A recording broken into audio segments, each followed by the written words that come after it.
esse movimento ele vai ter grande apoio popular entre a população negra, porque vai ter muita adesão dessas pessoas, e entre elas uma figura muito conhecida também, tão conhecida quanto o Martin Luther King, que é a figura do Malcolm X.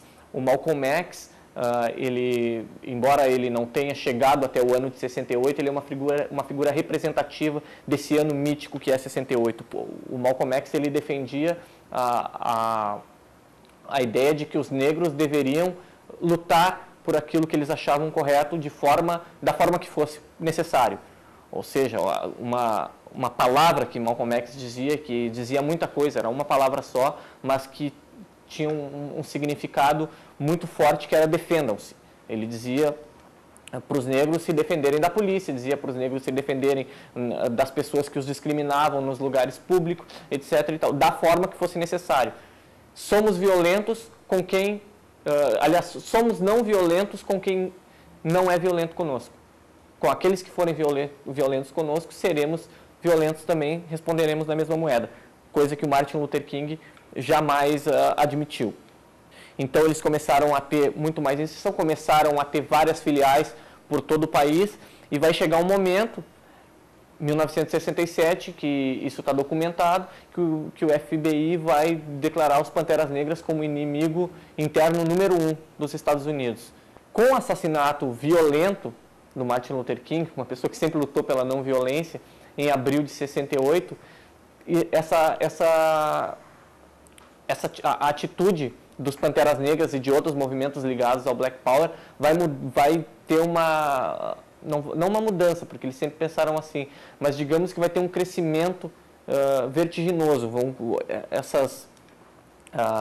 Aquilo que eles chamam de explosões, que são explosões espontâneas, não são organizadas por partidos e nem por movimentos, mas são explosões espontâneas de queimas inteiras de cidades, queimas de lanchonetes de pessoas brancas, ou queimas de automóveis, etc. Essas imagens são muito bem conhecidas, são mais de 100 cidades que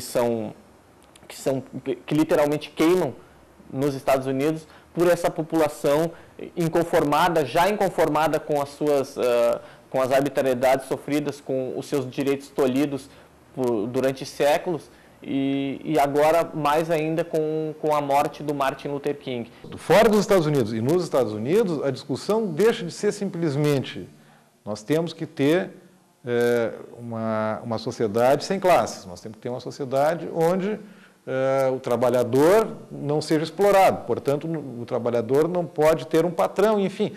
Essa é uma bandeira de esquerda tradicional, mas ela passa a ser associada a outras coisas. Ela passa a ser associada ao direito feminista, que até então não estava sendo jogado, ninguém estava discutindo se mulheres eram iguais a homens. Mas as mulheres não só são iguais a homens e querem os mesmos direitos, querem trabalhar que nem os homens, como agora elas têm, pelo próprio avanço tecnológico, e isso é uma coisa que os Estados Unidos está envolvido desde o início do século XX, as mulheres têm a possibilidade de terem uma atividade sexual que nem a dos homens, sem ter filhos. Essas mulheres que querem se comportar como homens, que querem, querem ter uma atividade sexual que não reprodutiva, ou seja, aquela atividade sexual que é interdita, que todas as religiões, ou todos os sistemas religiosos, todas aquelas formações ideológicas mais conservadoras são absolutamente contrárias, essas mulheres contestam uma outra questão dentro da sociedade americana extremamente importante, que ela vai periclitar, que é a questão da família.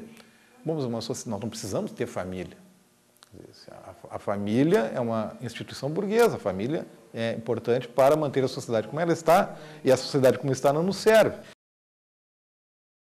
Nós queremos paz e amor, portanto, quem pode contrariar uma bandeira desse tipo? Nós queremos viver da terra, nós queremos viver... E, enfim, então, entra junto a questão dos direitos civis, entra junto o movimento hippie, que é uma reatualização dessas coisas todas, e é uma discussão profunda de valores culturais que os Estados Unidos até então preservavam com muita força, e que eles eram, de alguma forma, os grandes defensores desses valores em termos mundiais. E o movimento hippie incomoda. Incomoda porque dá maus exemplos. E o péssimo exemplo é esse, é desfazer do valor fundamental da sociedade americana, que é a família. Não queremos família. Nós queremos viver como se fôssemos uma horda. Todas as mulheres pertencem a todos os homens pertencem a todas as mulheres, e todas as crianças pertencem a todos os homens e todas as mulheres. E nada segura que quem é minha mulher hoje seja minha mulher amanhã. E isso é um tipo de questão que transtorna muito a sociedade americana. Talvez um evento como o Woodstock, tá? Mas isso é só um festival de música, todo mundo foi para lá, todo mundo transava com todo mundo usava tudo quanto era droga, e, enfim, foram os melhores músicos, mas também foram uns que não eram tão bons assim. Mas talvez o Woodstock tenha impressionado mais ou tenha trazido mais preocupações para as autoridades, para o sistema, do que, quem sabe, um partido político de esquerda organizado que fosse um pouco mais convencional.